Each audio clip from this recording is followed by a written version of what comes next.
Prime Minister, thank you so much for giving us time. Let me start with asking you, how much of effort and time did it take from your people, from your government, to convince the United States and its lawmakers to get this bill done?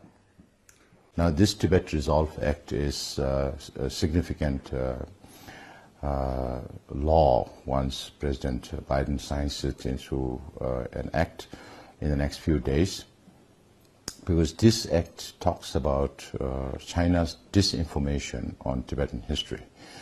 After I came into this office, we decided to change our strategy a little bit, even though we are committed to the middle way policy of His Holiness the Dalai Lama, trying to seek a non-violent, negotiated, mutually beneficial, lasting solution to the Sino-Tibet conflict.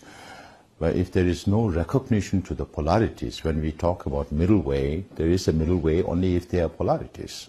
In this case, it could be multidimensional polarities, but in the political sense, one polarity is the situation of Tibet right now under the repressive communist government, and the other polarity is the historical status of Tibet as an independent state.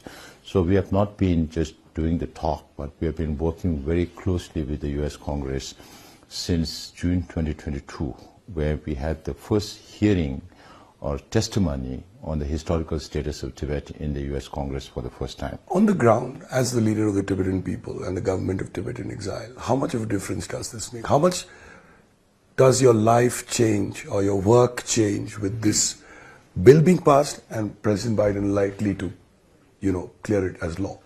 For China, sovereignty is a major issue. And that is also the reason why we thought we addressed that major concern when His Holiness proposed the middle way. So by focusing on the historical status, it's more like we are trying to wrestle with China by holding their horns. So this will be a new dimension to our struggle. This will be a new tool in our hands to reach out to other governments and see whether they can take similar position as the United States, and which would force China to come and negotiate with us. Prime Minister, there were some reports that your government was in some kind of back-channel talks. Can you give us an understanding? When did that start? Where is it now? And what do you expect out of it? Well, there was some outreach since January last year, so it has already been 1.5 years already.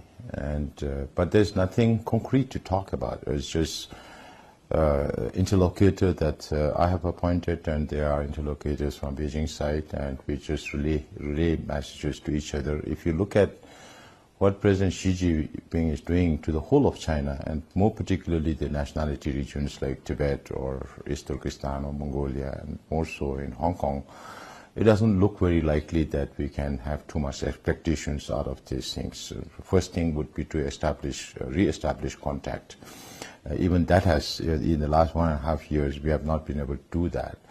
So it's still stuck there based on some of their thinkings and how we perceive our things. So there is nothing concrete to talk about, and we don't have too much expectations if you look at what Xi Jinping is doing. But again, if you ask me, when you don't have expectation while you're still dealing with China, we can't think only short term. We have to think long term. We travel around the world, speak with governments, and they assure us that there are a lot of diversification going on, there are a lot of de-risking going on, but not so much visible right now, because decoupling is almost impossible, because some countries have a lot of investment in China. But eventually, I think it should take its shape. And as we travel around the world, now more and more people want to understand China for what it is. And we have lived with China for centuries as neighbors. And we know that China respects only strength, not weakness.